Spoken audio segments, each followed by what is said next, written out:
Welcome, everybody. I'm joined by Jonathan from CardMill. He has a new gadget, machine, something that he is launching on Kickstarter in about 2 weeks, and we're here to talk about it. It helps sort your cards. Jonathan, I'd love to learn more about your device, but also I want to know how many hours do you think you've spent sorting and organizing your cards? Is it like more or less than 2 full days of your life?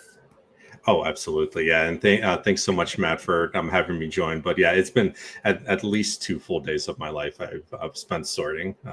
Actually, funny you say that. As soon when we bought our house and moved a few years ago, I went through a process of trying to sort my cards. And I think I was down there for a couple weeks going through, and I had piles and piles of cards sitting on tables, and I never had enough tables.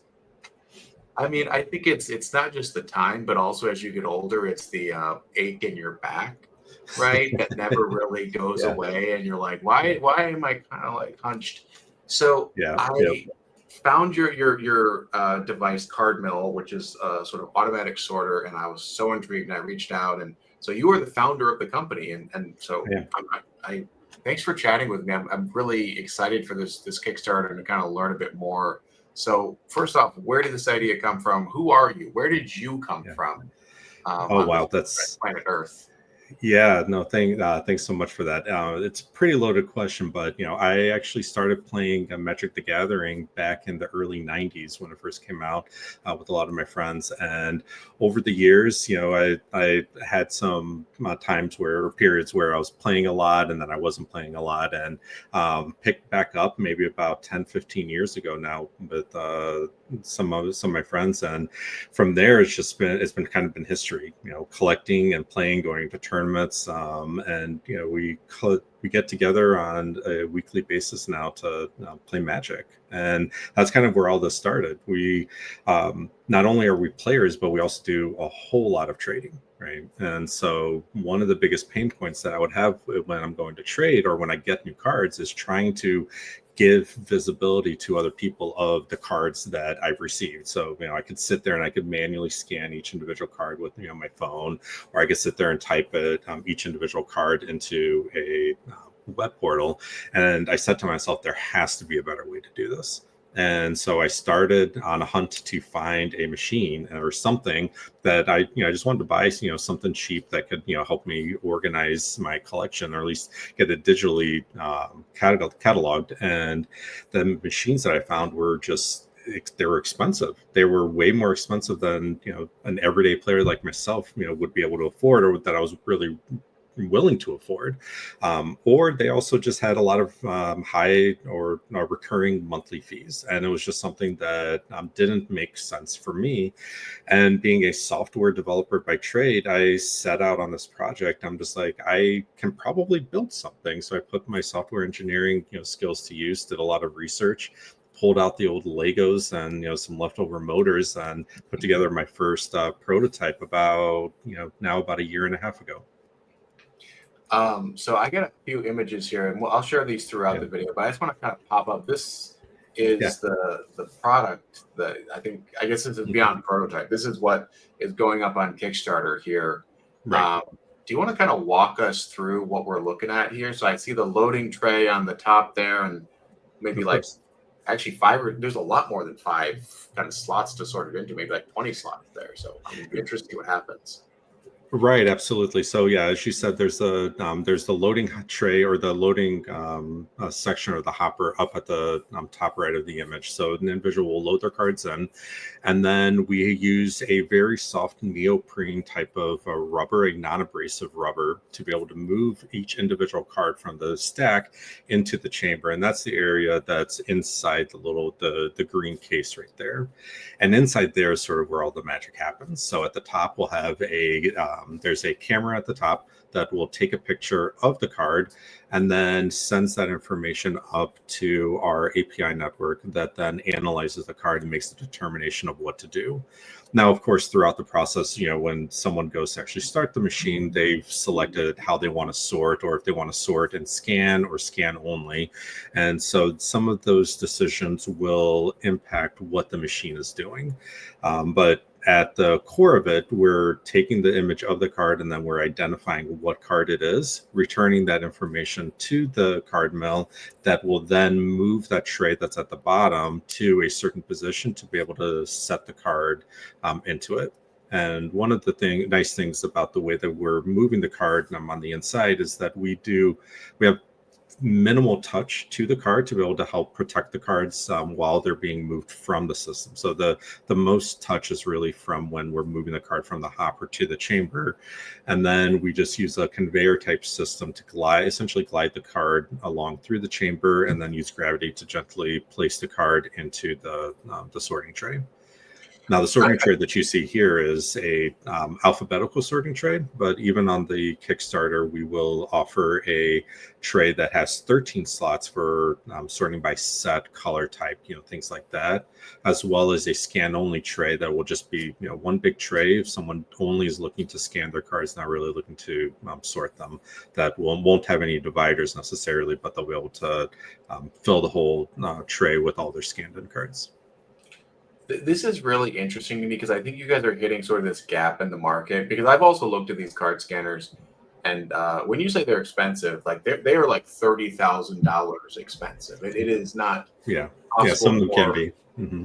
yeah, like a random person with that buys whatever 2 or 3 booster boxes a month, a quarter, that just Right. has the corner of 5,000 count boxes to ever kind of like keep up. It's just not economical. And this is something that's sort of that middle of the road. So how many cards can it actually scan in like an Mm-hmm. hour? So, or what's the hopper there as kind of Yeah. capacity?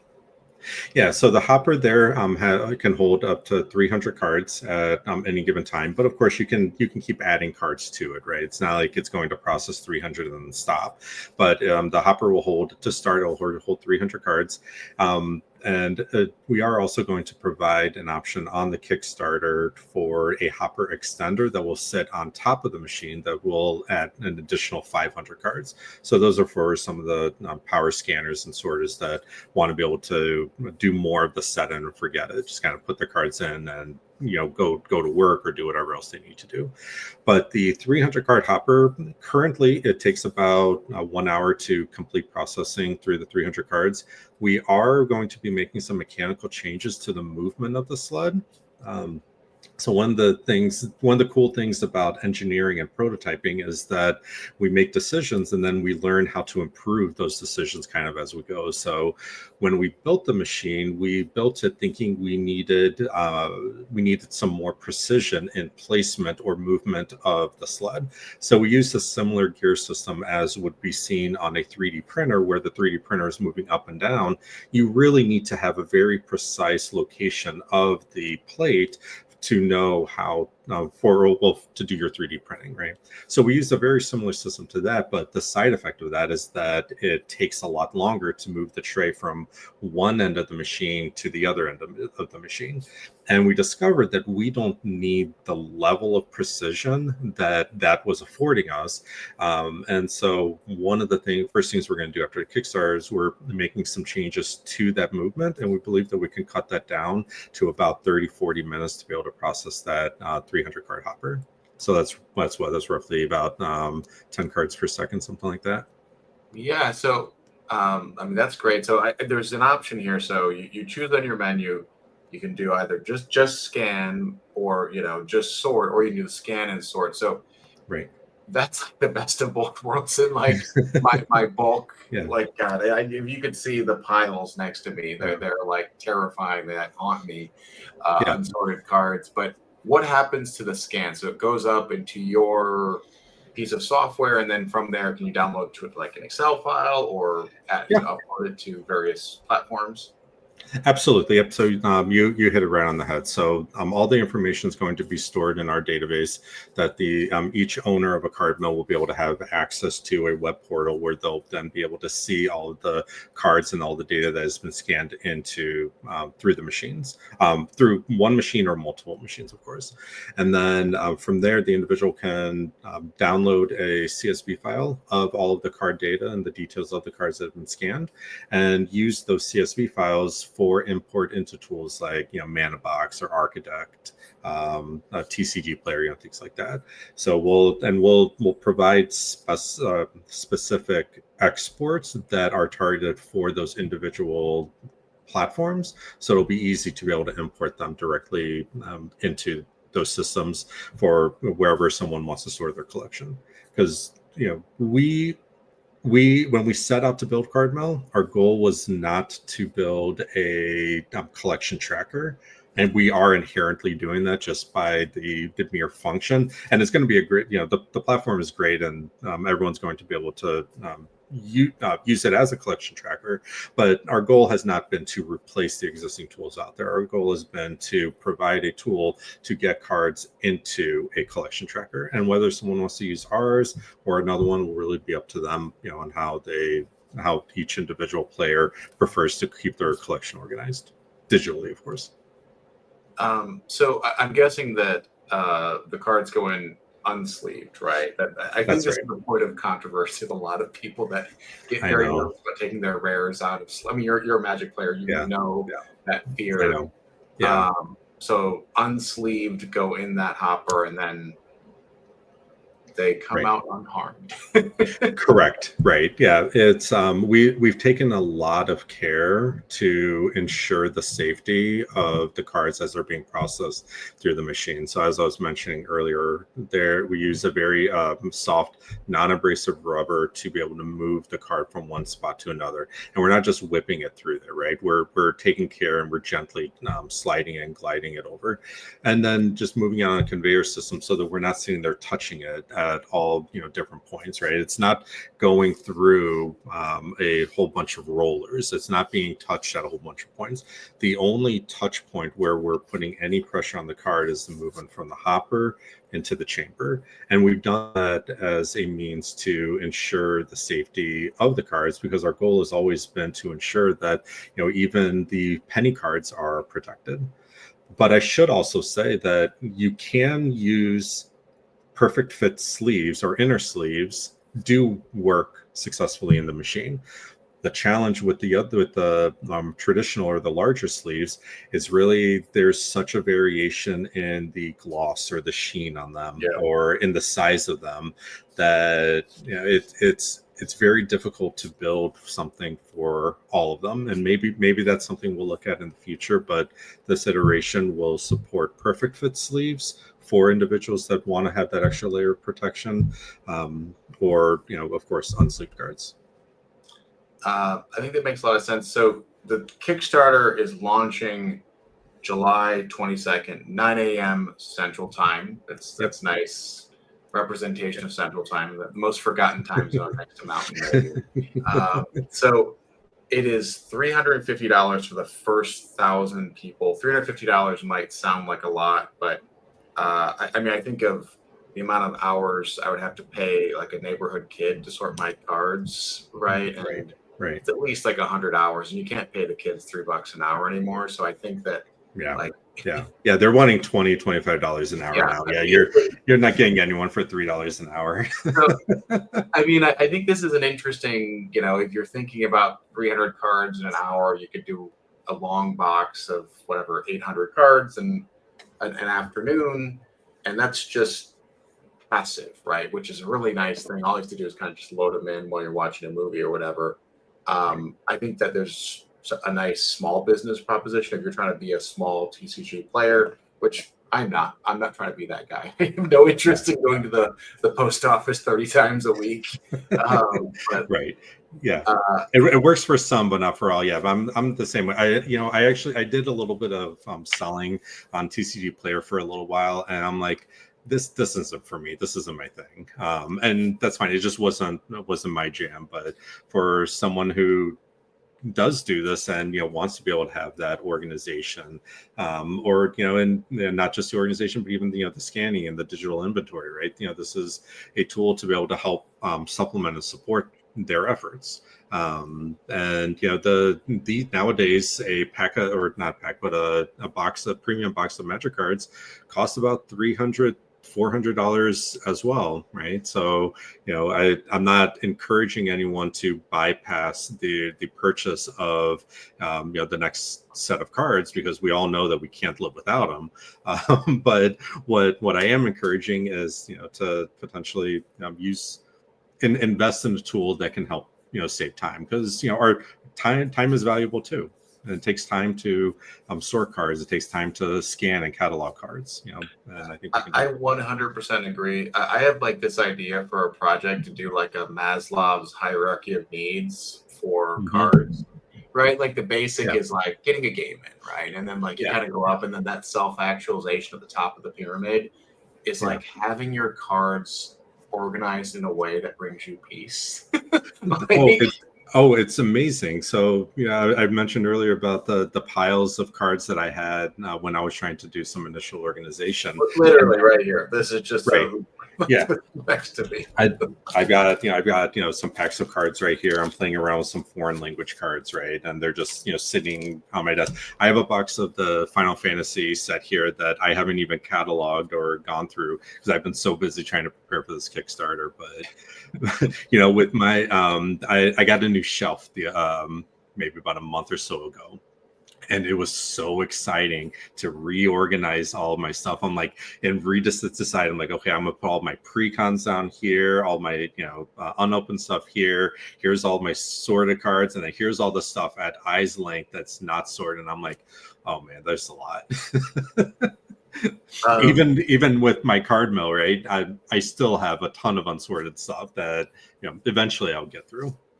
this is actually why, as I've gotten a little bit older and had a little more disposable income, I've actually moved to more premium products like collector Yeah, boosters or Carbonite with Star Wars Unlimited, whatever. It's just nice to not have 2,000 bulk cards, because I just yeah, don't have a way of ever utilizing that many cards. yeah, Like, I yeah. just don't need whatever 19 of really bad commons and uncommons. Yeah. Well, me and my friends will challenge ourselves to build, decks, popper decks a lot. So, we primarily play Commander, but we'll build, popper Commander decks all the time. And there was one time where I built a deck and I realized that the sleeves I put the cards into were worth more than the cards themselves. I think the whole deck, when I put it into my digital inventory, the whole deck itself I think was about like $4 or $5, right? And the sleeve, they're dragon shield sleeves, so they're what now, like 10 $10, something like that. But they were more expensive, and I was just like, well, that is interesting. That's not what I expected. I was doing this calculation recently of like Magic Path, like pack of Alpha or Beta. It was, I believe, 279 or 299, Yeah. depending. Okay. And with inflation, that is essentially $6, right? Which is Yeah. basically the same exact price as like a pack That's fascinating. in, Yeah. in a store. Yeah. And it just reminds you that like this hobby was never cheap, right? Like it No. was never really affordable to do any of No. this stuff. Like a booster Yeah. box with inflation is basically the same exact price. And you're That's thinking, fascinating. I'd never actually thought about looking into that, but yeah, I mean, even now, even if I'm an adult with somewhat extra money. I mean, I do have a young child that takes up most of that, but it's still that I don't buy nearly as much cards as I would like to and as I would want to. But it is what it is, I guess. yeah, I think it's like there's this narrative that this became an expensive hobby, but I think that like it's true, it's always been expensive. Yeah, Like yeah, even yeah. penny sleeves haven't been like a penny a piece. They're like $1.50 or something for 100. Like Right. Well, it's like so the dollar store, right? I remember when I was a kid, I was my son's age, and my parents took me to the dollar store once, and I don't know why I remember this memory, but my mom gave me $1, right? And I walked around the whole store. I think I spent a good 5-10 minutes, maybe more, trying to pick out that one thing that I wanted for $1. I found it, and I went to go buy it, and it was like $1.08, and I'm like, what are you talking about? I sat there and I argued with her. I'm like, this is the dollar store. This can't be more. And as I knew nothing about taxes at the time, right? But it's nothing's as it seems, I guess, right? no.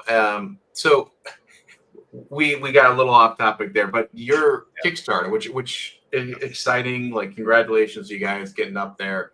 Thank you. So it's 350 for the early birds, the first 1,000, that's gonna move to 400. This is a made in the USA product, right? So this It is is. also Yep. something to be, I think, pretty proud of. I will say on a Absolutely. patriotism scale, I'm like a 9 out of 10. Like I'm not like I don't have a pet eagle, but like I think it's great to be making this stuff in the US, to be, that Yeah. supply chain. If you want to talk about that a little bit, like how did you Sure. figure out how to make this in the US? Well, to be honest, our original plan was to have this manufactured in China, and that was from the beginning. It was I was talking with a Chinese manufacturing partner, had everything lined up. I never signed anything, of course, because I was I'm still way too early in the development stage and prototyping, and it was like, okay, well, we have you lined up. We'll went through the whole process of how it works and everything, and it sounded super exciting, right?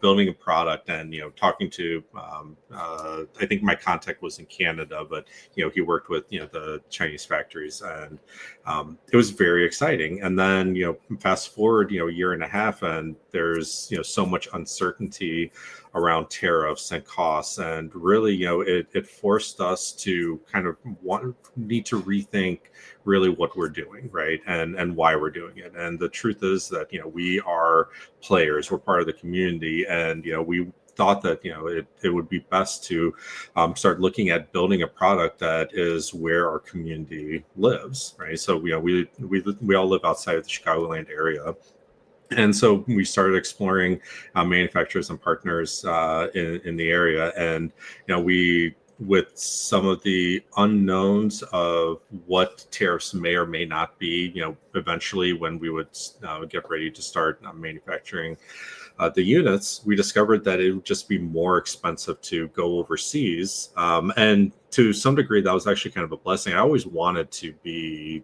able to build the product in the U.S., but at the time it was cost prohibitive. And now it's really cost prohibitive to go overseas. So it was a happy stance, and a good situation, I think, that it put us in, because now we can we're going to be able to support our local community, support the local factories and the workers, and most likely people that we see or run into, and hopefully other people that are players and collectors themselves can be part of actually building and manufacturing and assembling and putting together the CardMill for our backers. That's great. I think it's really wonderful that you're investing in the community, especially if you found distributors or producers, manufacturers, whatever the right word is, in the area. It's not like you're going even outside, Right. to a different state or something, or different, vastly Right. outside the area. Out of curiosity, what's so? I feel like we haven't hit the big one. So we talked about Magic, but what games is this going to cover? Sure. Like what games can you scan with this product? So currently we've tested and we've confirmed support for Magic the Gathering, Pokemon, Yu-Gi-Oh, Flesh and Blood, Disney Lorcana, and Star Wars Unlimited. Next on the list, we've got so many of them, but One Piece, Dragon Ball, Digimon are just a few that are on our list. I believe that MetaZoo is on that list, as well as the Final Fantasy TCG. So we've been doing a lot of research on what some of the most popular TCGs are, and we've always known that One Piece was one of the biggest ones. And we just when we were going to announce our additional support, and we kind of had a hard deadline of, okay, we need to stop implementing new TCGs, and we need to shift focus to the Kickstarter. We're just like, okay, well, let's not rush One Piece. Let's make sure that we do it right and we can support it properly, and then we'll announce it. But we are planning to be able to support those additional ones that I mentioned by day one. We're going to have a bit of a period from when the Kickstarter ends to the time when the units are being delivered and in hand to individuals. So we're going to spend not only that time not only manufacturing, assembling, and testing the units, but then also continuing with software development and continuing with TCG support. And from there, we'll work with the community to really see what what other games they want to be able to support on it. Eventually, we'll go to support sports collectibles, but that's a whole nother ball game, pun intended. Yeah. And we're planning to look into that in 2026. Hopefully sooner than later. But we want to do trading card games right, and we want to do it well, and not divert too much of our focus away from that, and provide a product that the community that we can stand behind, and the community can be proud to use. I think that's a really good approach. I mean, that the sports stuff, it's so interesting because I used to think it was like who collected sports cards, and it turns out it's everybody's dad and grandpa who collect sports cards. Right? Like, Yeah, and there's so much out there, right? Like the collector population, for sports cards, I think is equal to, if not more than, the trading card games. Like I think it's like a magnitude bigger, actually. Like right. at least from a sales perspective, right? Like I think the sports market is a much bigger. I think Magic is catching up and Pokemon's catching up. I think adding new games is great, and you've hit like the big five right there. I think that's probably 85 to 90% of the games people are playing, if not more. I'd love to have some of my kind of retro out of print stuff added at some point, but that's probably a very small group of people that care about having files in there. But send us a note. Yeah, let us know what those are. We'll see what we can do. Yeah, I mean, the thing is, like, if there's no new sets coming out, it's just I think it should be easier to, like, it's just out there. It's all there. Right. Yeah, agreed. Yeah. So when can they get these in the mail? Like, when can we have the exciting mail day of ripping this open? So there's going to be a lot that is happening between now and getting them in hand, right? And if I can talk about that a little bit, that'd be great. But so we're going to do the Kickstarter from July 22nd through August 21st. Yep. And then from there, we're going to do some of the mechanical changes that we were talking about a little bit earlier. At the same time, we're going to start getting some of the molds in place for creating all of the components and the shells. We're gonna get parts ordered. Like I think I remember talking with my guys. I'm like, I'm very much looking forward to placing an order for like 10,000 screws, right? Little things like that, right? And we're gonna start like ordering everything and getting everything together for the assembly team, and then. So that's going to go from about August to September, and then from September to October, we're going to be doing a lot of assembly and testing as well. And ultimately, we're planning to start delivering units in December. So we're hoping to get them in hands of the backers before the end of the year. That's going to be quite a Christmas present. Right, and it's going to be quite a feat too, right? I mean, there's a lot, and honestly, we hope that the Kickstarter is wildly successful. We've been having some tremendous feedback from the community, which has been phenomenal to be able to see and talk to everyone when everyone's been asking questions and providing feedback and sharing their excitement. It's really been cool to see how excited the community is for this, and we don't yet know exactly how many units are going to be ordered, but we're always hoping for more, because the more that the more units we can make initially, the cheaper everything gets, which means the better quality that we can do, right? And I've also have always said from the beginning that I'd rather spend more on a good quality product than I care, to make, as much of a profit off of it. But of course, some of that profit goes to actually funding the company, funding the software development, funding everything. So yeah, there's a lot to do, and it's very exciting between now and then. So I don't think, since we are talking 2 weeks before the Kickstarter, there shouldn't be this situation where people miss it. But if they do miss it, you're going to, I guess, have a run of this product maybe like this time next year. It'll probably be available for like retail purchase. Probably sooner than that as well. So there's going to be a couple opportunities to be able to pick up a product, and we're not looking to do a one run and be done with it type of thing. So we're going to do the initial, we're going to do the initial Kickstarter run. Between the Kickstarter to when we do the actual final production order, there'll be a period there for anyone that may have missed it as well, or was maybe thinking about it, wants to be what Kickstarter calls a late backer. So there'll be an opportunity for late backers to join in as well, and get in on that first run. Then we're going to maybe slow down a little bit and make sure that we get the units in hand, get the units to the people, and make sure that it's working properly for everyone. And then once we've validated that everyone has received the machine, that everything's working properly, then we'll probably make some more orders, or take some more we'll make more orders for more machines, or take orders from individuals who want to get on the next thing. So we're hoping to be able to continue pumping these out for individuals, so they don't have to wait too long. But of course, we could use all the support we can get on the actual Kickstarter as early as we can get it, because that will cement the long-term success, I think, of the CardMill as we move into the rest of the year and into 2026. Well, Jonathan, I'm really excited to see where things go. I will be monitoring the Kickstarter. For folks interested, a link to the Kickstarter and more information on CardMill is in the show notes. You click that, view more. This is something I think will be kind of great for the community to get more products out there, more variety. And I'm really happy to hear that it's kind of coming from guys from the community. It's not outside. You guys are not a corporation or subsidiary of I don't know what Evil Company is. We're like Evil Company, 1, 2, 3 ABC, right? Nope, we're collectors, we are players, we are deck builders, we're moderators of Magic the Gathering Facebook groups, and we do trading online with hundreds of people a year, right? We are not backed by any venture capital firms. This is all we've bootstrapped everything that we can, and with the Kickstarter community's support, we'll really be able to take this to the next level.